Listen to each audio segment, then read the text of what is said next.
Perigi Shrimp Army itu sebelumnya memang budidaya sudah berjalan ya. Cuman akhirnya muncul Perigi Shrimp Army itu karena semakin meningkat permintaan untuk pendampingan. Makanya perlu sebuah wadah. Dan wadah Perigi Shrimp Army inilah yang kami putuskan untuk menjadi yang menjembatani itu semua. Perigi Shrimp Army ini sendiri dibentuk di 18 September 2019.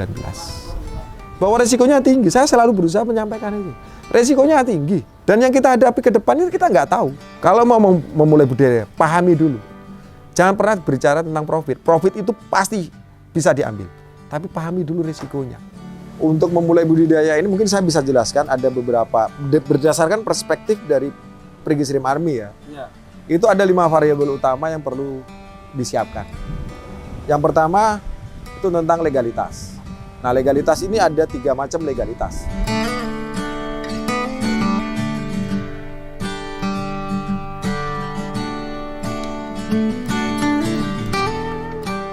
Salam warga Taniling TV. Saat ini kita berada di Kabupaten Trenggalek. Pada kesempatan kali ini kita akan mengulas tentang budidaya udang faname. Kita akan mengunjungi daerah Perigi, di mana merupakan salah satu sentra udang faname di Kabupaten Trenggalek. Kita akan berjumpa dengan PSA atau Perigi Shrimp Army dengan Mas Anjar. Kita akan berbincang-bincang banyak, kemudian kita akan belajar tentang budidaya udang faname. Juga kita akan mengupas tentang Perigi Shrimp Army itu seperti apa. Jadi terus ikuti video ini sampai selesai dan jangan lupa untuk like, komen, dan subscribe di channel Taniling TV dan download aplikasi Taniling di Play Store.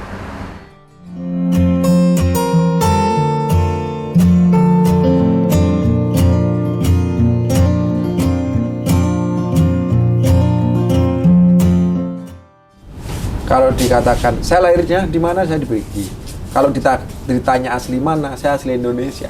Iya, itu lebih enak itu. Iya. Ya, saya ini ada di budidaya seperti kecelakaan sejarah. Gitu. Maksudnya? Itu bukan disiplin ilmu saya bukan di situ. Oh, kalau aslinya? Saya di bahasa. Mungkin makanya kalau orang bilang jenengan tadi di awal menyampaikan secara pronunciation ya, secara ini apa ya, public speaking mungkin ya. Ya, pilihan kata sama diksinya ya, itu. Diksinya mungkin ya karena saya dulunya di sana gitu. Dan saya memang sekolah belajar untuk bicara. Kalau jenengan tahu saya itu alergi udang. Duh, wah ini menarik. Saya itu alergi udang dan nggak bisa makan udang. Megang udang pasti gatal saya. Kalau orang Jawa bilang biduren. Kena asap udang, misal dimasak, direbus, digoreng. Kalau di rumah sampai goreng udang, anak saya itu senang udang. Tapi kalau saya di rumah goreng udang, celaka saya. Pasti udah bentol-bentol, saya mending ke kamar, saya nyalain AC, udah duduk, saya diem gitu. Sampai itu aromanya hilang. Tuh. Jadi saya bilang, ini kecelakaan sejarah gitu. Karena saya memang disiplin ilmu saya bukan di situ. Mudah-mudahan juga bisa menjadi salah satu pencerahan ya, bahwasanya ilmu itu kita tidak hanya didapat dari meja bangku sekolah. Kalau ilmu paling banyak itu justru pada saat kita terjun di kehidupan bermasyarakat.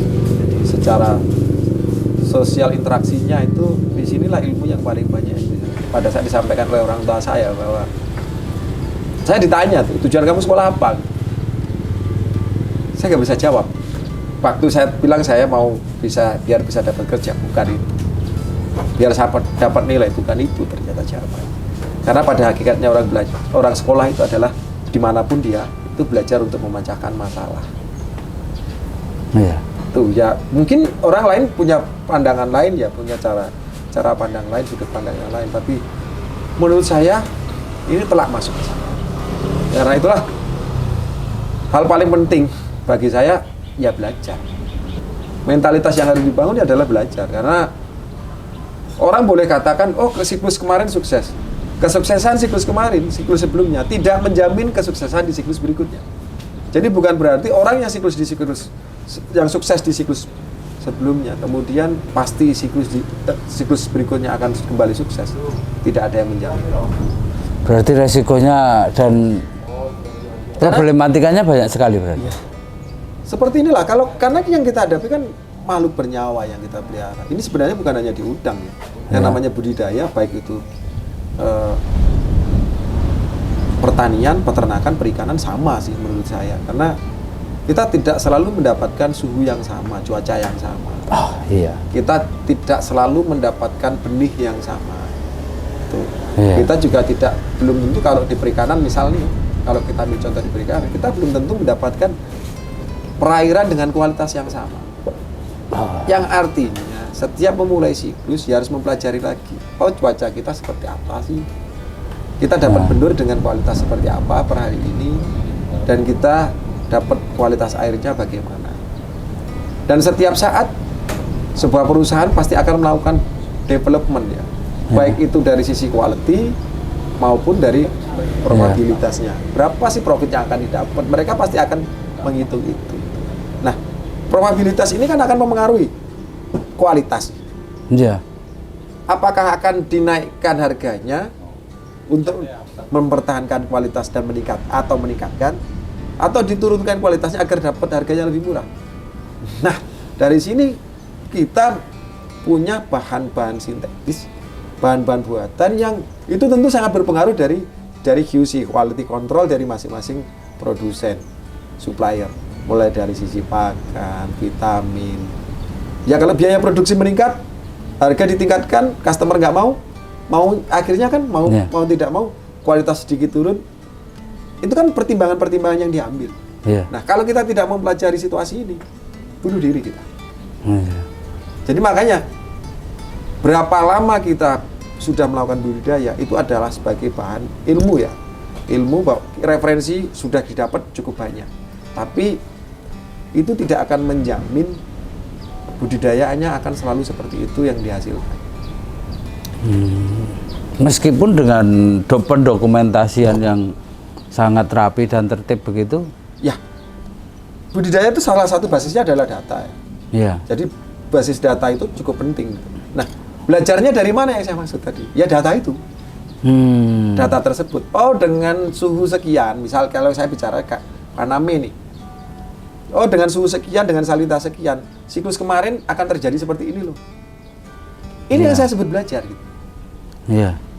Karena setiap hari kan suhu dan salinitas tentu mengalami fluktuasi. Fluktuasinya signifikan atau tidak itu kan ya tentu bergantung dengan parameter masing-masing. Nah, ini yang saya katakan mentalitas belajar ini yang harus terus dibangun. Semakin banyak kita bisa mengumpulkan jejak-jejak itu kan jadinya ya kayak sejarah juga lah. Ya makanya kalau kita ngomong Priki Shrimp Army itu berawal dari mana sih? Iya. Priki Shrimp Army itu sebelumnya memang budidaya sudah berjalan ya. Cuman akhirnya muncul Priki Shrimp Army itu karena semakin meningkat permintaan untuk pendampingan. Makanya perlu sebuah wadah. Dan wadah Priki Shrimp Army inilah yang kami putuskan untuk menjadi yang menjembatani itu semua. Priki Shrimp Army ini sendiri dibentuk di 18 September 2019.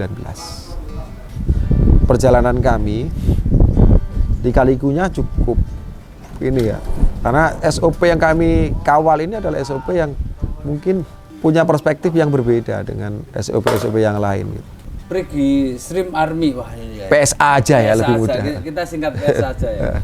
Jadi pada waktu awal-awal membangun PSA itu permintaan pendampingan itu sampai sebesar apa sih?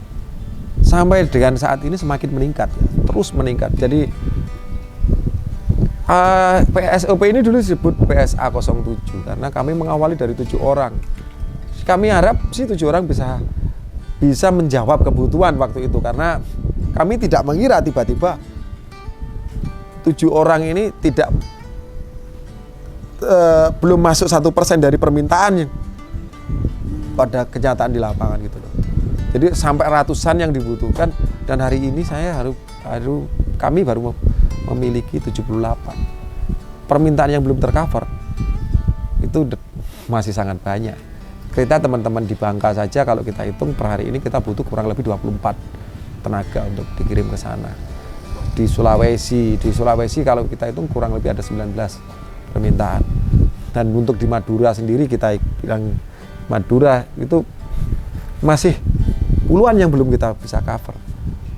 Nah, dari awal sampai sekarang ini kami baru bisa membangun 78. Kenapa tidak dikembangkan makin banyak?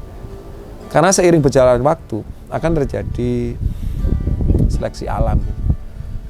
Kami sangat menekankan kemauan untuk belajar, kemauan untuk bekerja, dan kemauan untuk bekerja sama. Tanpa 3 hal itu, hilang salah satu tidak akan bisa. Dan etos kerja, kalau kita ngomong, kalau ada orang yang mau masuk ke Brigis Rim Army, bergabung dengan kami untuk menjadi bagian dari Brigis Rim Army, mereka hanya berpikir tentang pendapatan, bukan tempatnya. Meskipun kalau dihitung-hitung potensi untuk mendapatkan penghasil yang layak itu, seperti kita ambil contoh beberapa teknisi kami dalam 3 bulan bisa dapat sampai 90 juta, 50 juta segitu. Belum lagi dengan salary reguler mereka yang mereka terima tiap bulan. Tapi kami tidak membahas itu. Karena apa yang kita bangun dulu adalah sense of belonging terhadap pekerjaan itu. Rasa ikut memiliki. Jadi karena sekali lagi yang kita pelihara adalah makhluk bernyawa. Harus dibangun chemistry. Kami menangani beberapa masalah penyakit. Saya ngomong yang sudah lewat. Di Madura kami bisa lewat MIO, WFD, di beberapa lokasi juga begitu. Di Jawa Tengah, Jawa Barat, MIO, WFD kami bisa lewat. Itu salah satu jenis penyakit ya. MIO, WFD, white disease disease atau berak putih. Kami bisa melewati. Tapi pada saat kita ngomong sedikit arogan, wah itu mah gampang, nggak mungkin bisa selesai. Padahal pengalaman kita bisa lewati. Karena apa? Itu kuasanya sudah ngomong. Ini beda dengan kalau kita mau nyetak nih. Misal kita mau bikin air mineral.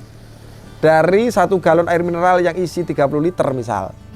Kalau kita pecah jadi per 500 ml, berarti kita bisa dapat 60 botol, 60 kemasan.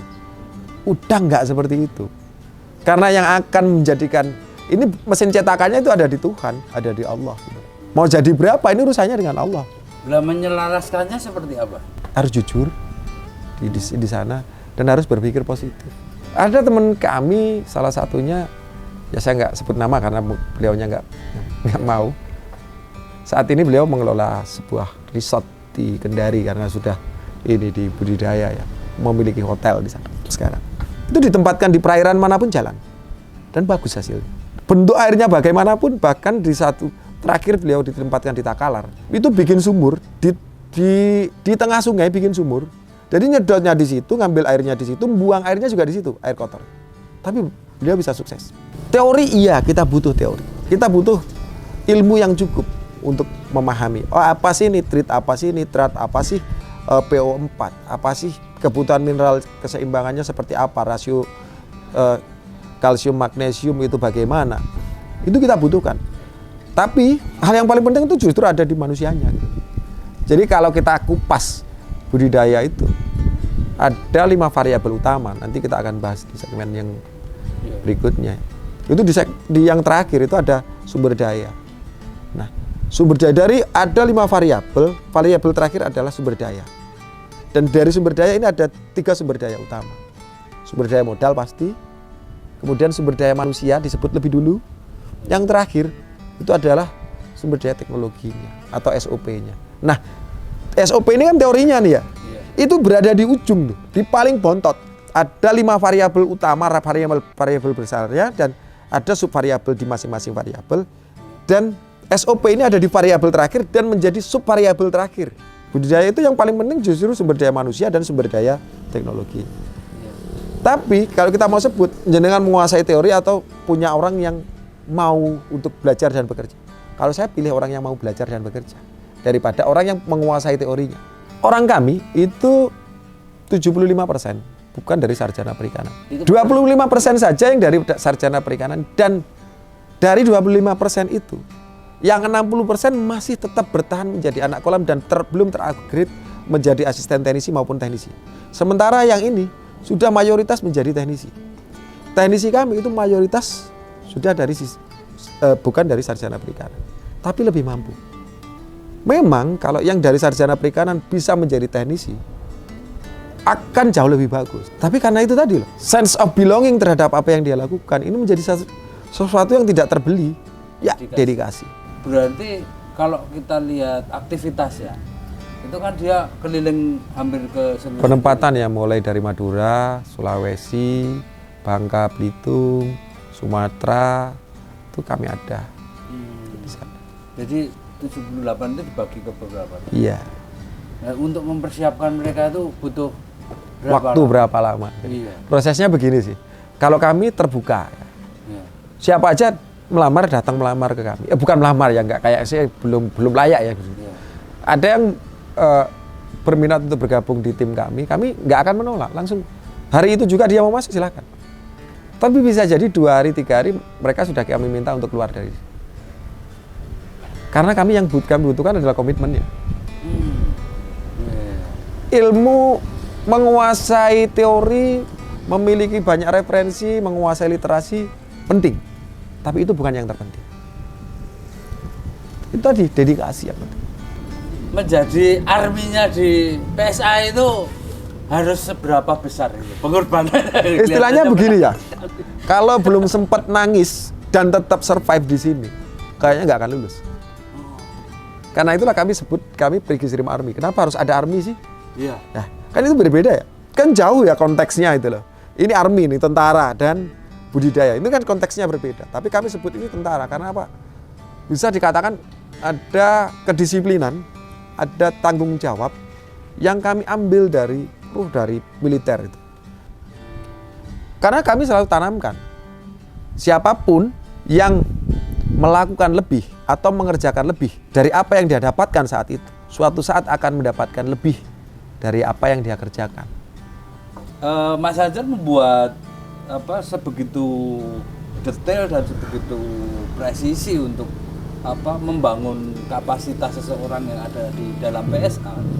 Itu output yang diharapkan untuk klien itu seperti apa? Kenapa harus? Kan di situ kan artinya ada ekspektasi ya. Baik itu ekspektasi dari PSA sendiri maupun ekspektasi dari klien. Dan kalau kita bilang seberapa orang, kalau saya ditanya kan sering tuh menghubungi saya lalu nanya berapa persen tingkat keberhasilannya. Saya katakan kalau saya harus menjamin itu, mending saya berhenti. Saya jenengan salah menghubungi orang. Kalau pengen tahu berapa persen tingkat keberhasilannya, silahkan kontak Tuhan. Karena kita tidak bisa menjamin itu. Kami siapa? Kami manusia. Kami tidak punya kemampuan lebih. Kalau mungkin banyak tambak yang survive dan berhasil, itu bukan karena kami sendiri. Itu dari ridha Allah. Itu dari ridha Tuhan. Kami nggak pernah mengatakan bahwa kami lebih hebat dari SOP yang lain. Itu bullshit. Tidak ada ilmu yang lebih hebat dari ilmu yang lain. Kecuali orang yang mau menerapkan ilmu tersebut dengan benar-benar, dengan sungguh-sungguh. Karena ilmu itu hanya akan menjadi ilmu, hanya menjadi sebuah referensi, hanya menjadi literasi yang sudah dibaca ke sana kemari, tapi tidak akan menjadi apa-apa jika salah implementasi.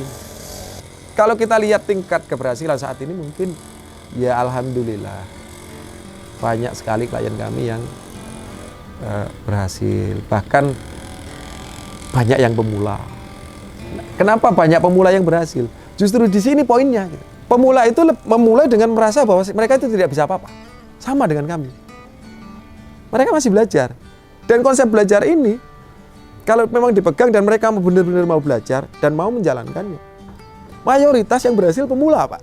Orientasi untuk mendapatkan ilmu dan pengalamannya dia lebih besar dibanding yang sudah-sudah. Mungkin yang sudah berjalan orientasinya lebih ke profitnya. Ya. Pasti, tapi semuanya juga ujung-ujungnya orientasinya lebih besar ke profit. Tapi ketika ngomong pemula kan dia motivasi belajarnya kan besar. Iya. Menyeimbangkannya yang di sini untuk sampai akhirnya dari proses itu bisa balance. Orientasinya kalau terlalu besar profit kan jadi melupakan belajarnya. Itu. Ya makanya saya katakan tadi di awal dari sebelum kita memulai ini obrolan kita.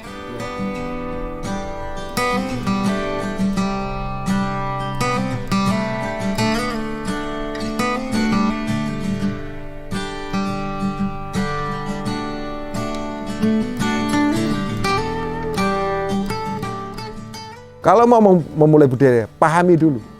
Jangan pernah berbicara tentang profit. Profit itu pasti bisa diambil. Tapi pahami dulu risikonya. Kelola dulu nih. Seandainya risiko ini terjadi, akan seperti apa? Ya. Kalau mau menyadari, oh risikonya akan begini. silakan mulai budidaya. Setelah itu sudah investasi dilakukan, budidaya berjalan, semuanya tinggal menunggu waktu. Apakah profit atau nanti kita mungkin kurang beruntung di situ, itu sudah bukan ranah kita lagi. Wilayah kita adalah berusaha.